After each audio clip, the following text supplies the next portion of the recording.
Chanda Romero, magpapaalam na rin sa FPJ Batang Quiapo. Sunod-sunod na nga ang pag-exit ng ilang mga artista sa Batang Quiapo bilang pagbibigay daan sa mga bagong karakter na papasok sa nasabing serye. Isa na namang veteranang aktres ang magpapaalam sa primetime.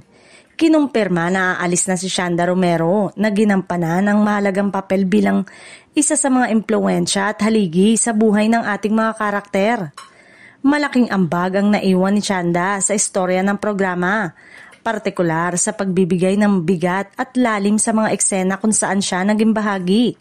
Dahil sa kanyang husay sa pag-arte, mas tumibay ang emosyon at drama sa bawat tagpo na kanyang ginampanan.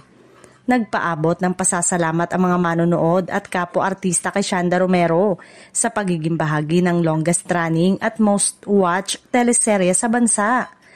Ayon sa ilan, mananatili sa kanilang alaala ang kanyang mga makapangyarihang linya at ang kakaibang karisma na nagbigay ng kulay sa kwento ni Tanggol at ng kanyang mga kasamahan.